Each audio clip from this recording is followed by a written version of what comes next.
Allied academy में आप सबका वेलकम। उम्मीद है आप सब खैरियत से होंगे। आज हमारा लेक्चर 2 है इस्लामियात का। ठीक है, पहले लेक्चर में हमने इस्लामियात के शॉर्ट क्वेश्चन कवर किए थे। अभी हम इसके लॉन्ग क्वेश्चन, पहले यूनिट का लॉन्ग क्वेश्चन के बारे में देखेंगे।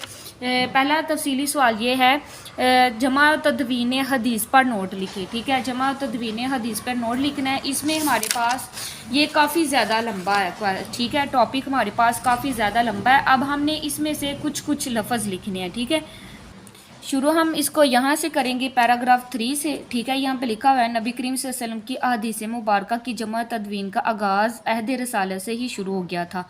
हदीस की जमा तदवीन में खुद ही नबी करीम सल्लल्लाहु अलैहि वसल्लम की सरपरस्ती और रजामंदी शामिल हो रही है। नबी करीम सल्लल्लाहु अलैहि वसल्लम खुद इस बात को पसंद फरमाते थे कि आपकी बात को सुना जाए, जहन नशीन किया जाए और महफूज कर लिया जाए।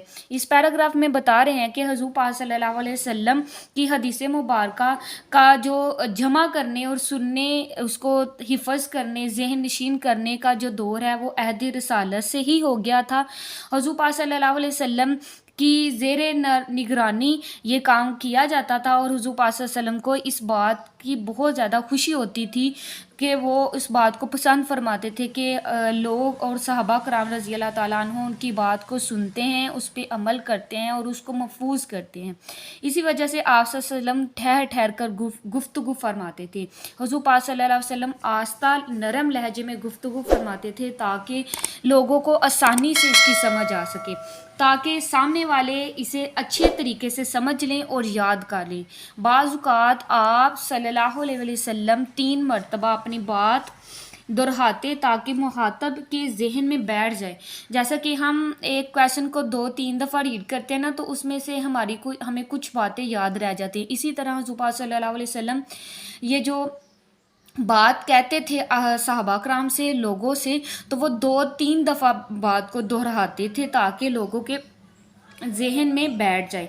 नबी करीम सल्लल्लाहु अलैहि वसल्लम की हिफाजत, हदीस की हिफाजत करने वालों को इन अल्फाज में दुआ भी देते थे कि अल्लाह ताला इन इंसान को खुशो खुरम रखे और जिसने मेरी बात सुनी, याद की और उसे लोगों तक पहुंचाया। जो सहाबा कराम और लोग हुज़ूर पाक सल्लल्लाहु अलैहि वसल्लम की हदीस को, जो वो बात कहते थे, हदीस अरशाद फरमाते थे, उसको महफूज करते थे, अल्फाज की शक्ल में लिखते थे, तो हुज़ूर पाक सल्लल्लाहु अलैहि वसल्लम खुद उनके लिए दुआ फरमाते थे। उसके बाद अगला पैरा भी हम करेंगे। हुज़ूर पाक सल्लल्लाहु अलैहि वसल्लम की हदीस मुबारक को हाफ़ज़ तहरीक और रवायात करने का बाकायदा एहतमाम फरमाते। दौरे रसालत में सहाबा कराम रज़ी अल्लाह तआला अन्हुम के पास हदीस मुबारक को महफूज करने के 3 बड़े ज़राए थे, जिनमें सहाबा कराम रज़ी अल्लाह तआला अन्हुम का हदीस मुबारक को हिफ़्ज़ करना, लिखना और इसके मुताबिक अमल करना। हुज़ूर पाक सहाबा कराम रज़ी अल्लाह तआला अन्हुम के पास तब उस वक़्त हदीस को महफूज करने के सिर्फ 3 ज़राए थे। एक तो वो ये था कि उसको याद कर ले, और दूसरा ये था उसको लिख ले, और तीसरा ये था कि उसके मुताबिक अपनी जो ज़िंदगी है उसको ढाल ले। ठीक है, जैसे हमारे स्कूल में रूल होते हैं, टाइम पे आते हैं, टाइम पे जाते हैं, तो इसी तरह सहाबा कराम क्या करते थे कि वो जिस तरीके से हुज़ूर पाक सल्लल्लाहु अलैहि वसल्लम फरमाते थे कि आपने अपनी ज़िंदगी ऐसे बसर करनी है, वो उसी के मुताबिक अपनी ज़िंदगी को ढाल लेते थे। ठीक है, ये 2 पैराग्राफ करने हैं। उसके बाद हम इसमें से कुछ ऐड करेंगे, इसमें अहदीस भी 1-2 ऐड करेंगे और आयत भी ऐड करेंगे ताकि हमारा क्वेश्चन जो है वो अच्छा से हो जाए।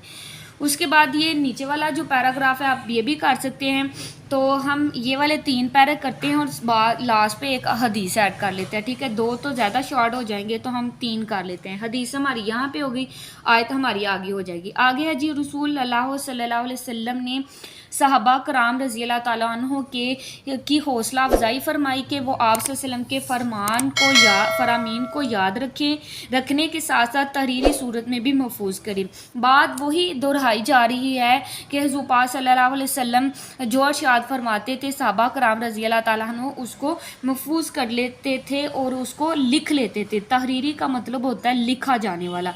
चुनाचे आप सल्लल्लाहु अलैहि वसल्लम की ज़िंदगी ही अहादीस نبویہ کو کتابی شکل میں محفوظ کرنے کا سلسلہ شروع ہو گیا۔ رسول صلی اللہ علیہ وسلم کے وصال کے بعد صحابہ کرام رضی اللہ تعالیٰ عنہ کی بڑی تعداد نے اس عمل کو اپنی زندگی کا مشن بنا لیا۔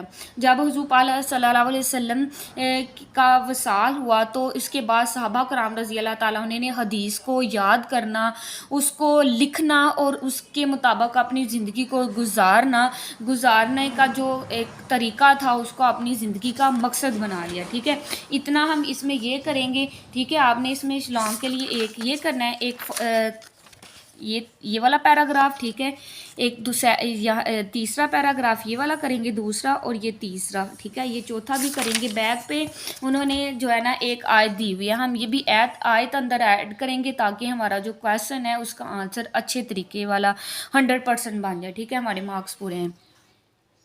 آپ یہاں پہ لکھیں گے جی قرآن مجید، یہاں سے شروع کریں گے آپ۔ قرآن مجید کے بعد احادیث مبارکہ ہی ہدایت اور رہنمائی کا ذریعہ ہے۔ اللہ تعالیٰ نے قرآن مجید میں حکم فرمایا، ترجمہ ہے، اور جو کچھ رسول خاتم النبیین صلی اللہ علیہ وسلم تمہیں عطا فرمائے تو اسے لے لو، اور جس سے تمہیں منع فرمائے تو رک جاؤ۔ ٹھیک ہے، یہ والی حدیث ہے، ہم اس میں ایڈ کریں گے، اور آپ نے یہ نیچے والی بھی لائن اگر آپ کر سکتے ہیں تو ویری گڈ، آپ نے یہ بھی ایڈ کرنی ہے۔ ٹھیک ہے، یہ ہمارا لانگ کویسچن پورا ہو گیا۔ آج ہم نے لیکچر 2 میں تفصیلی سوال کور کیا ہے۔ ٹھیک ہے، امید ہے آپ کو میری ایک ایک بات کی سمجھ آئی ہوگی۔ اگر آپ کو ویڈیو پسند آئی ہو تو میرے چینل کو سبسکرائب کریں اور چھوٹا سا لائک کر دیجیے گا۔ دعاؤں میں یاد رکھیے گا۔ اللہ حافظ۔